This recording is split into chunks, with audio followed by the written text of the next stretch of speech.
Lord pastor.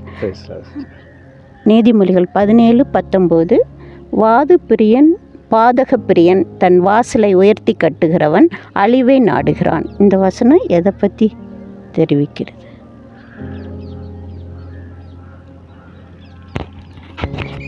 ஆக்சுவலாக இந்த வசனம் சமுதாய நெறிக்கு உட்பட்டது. ஒரு சமுதாயத்தில் மனுஷங்க எப்படி வாழ்ந்தால் நல்லா இருக்கும், எப்படி வாழ்ந்தால் அவங்களுக்கு கேடு உண்டாக்கக்கூடியதாக இருக்கும் அப்படிங்கிறத பற்றி எடுத்து சொல்லக்கூடிய வசனம் தான் இந்த வசனம். வாது பிரியன் பாதக பிரியன் அப்படின்னு சொன்னால், வாதத்தை விரும்புகிறவங்க எதுக்கெடுத்தாலும் வாதம் பண்ணிக்கிட்டே இருப்பாங்க. வெதண்டா வாதம் பண்ணுறதே அவங்களுக்கு பிழப்பாக இருக்கும். நம்ம நல்லது செஞ்சால் கூட அதில் ஒரு குற்றத்தை கண்டுபிடிச்சிக்கிட்டு இருப்பாங்க. இப்போ அவங்கள தான் பாதக பிரியன்றது. வாது பிரியன் பாதக பிரியன்னா வாதத்தை விரும்புகிறவங்களும் குற்றத்தை நாடுகிறவர்களும் குற்றத்தை விரும்புகிறவர்களும். அதுக்கு அடுத்து சொல்லப்பட்ட மாதிரி வாசலை உயர்த்தி கட்டுறவங்க. வாசலை உயர்த்தி கட்டுறவங்கன்னா வீட்டுடைய வாசலை உயர்த்தி கட்டுறவங்க கிடையாது. வாசல் என்பது வழி. யார் ஒருத்தவங்க தவறான வழியை இன்னும் உயர்த்திக்கிட்டே போகிறாங்களோ, யார் ஒருத்தவங்க கேடு உண்டாக்குறதுக்கு சிந்தனைகளை அளவாய் விட்டுக்கிட்டே இருக்கிறாங்களோ, அவங்களால முன்னேற முடியாது, ஆசீர்வாதமாக இருக்க முடியாது, அவங்களால கடவுள்கிட்ட போகவும் முடியாது.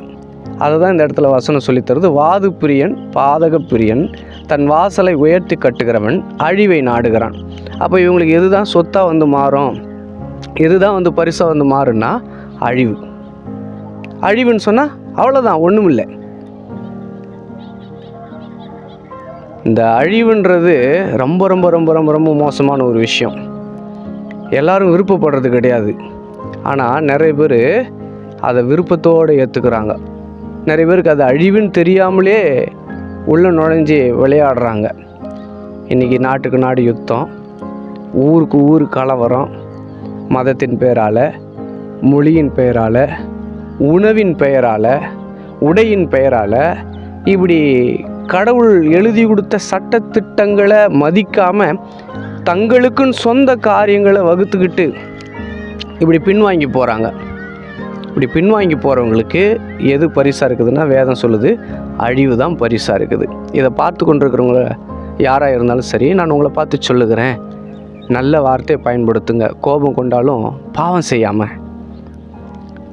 துரோகம் பண்ணினவங்களையும் மன்னிக்கக்கூடிய மனப்போக்கம் உடையவங்களா கடவுள் காட்டின நல்ல வழியில் நடக்கிறதுக்கு முயற்சி பண்ணும்பொழுது, ஒருவேளை இப்போ நீங்கள் பார்க்குற இந்த நிலம் சேடை ஓட்டி இருக்கிறாங்க. இந்த சேடை ஓட்டின நிலம் இப்போது விதைக்கு தயாராக இருக்குது. இப்போ இந்த பக்கம் பார்த்தீங்கன்னா விதைச்சி முளைப்பு வந்துருக்குது. இப்போ அதை எடுத்து இதில் நட்டாங்கன்னா இது 30, 60, 100 பலன் தரக்கூடிய அளவுக்கு பதப்படுத்தப்பட்டிருக்குது.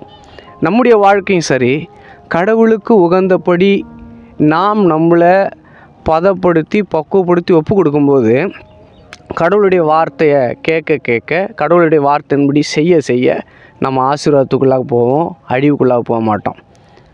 அப்போ ஆண்டவரை பின்பற்றுறவங்க குற்றத்தையும் வாதத்தையும் ஏற்றுக்கொள்ளக்கூடாது, அவைகளை விட்டு விட வேண்டும். தங்கள் வாசலை உயர்த்தவே கூடாது. உயர்த்தினா அழிவு வந்துடும். இதில் நம்ம ஜாக்கிரதையாக இருக்கணுன்றதுக்காக கடவுள் நம்மளுக்கு எழுதி கொடுத்த வார்த்தை தான் இந்த வார்த்தை. புரிஞ்சிடுச்சிங்களா?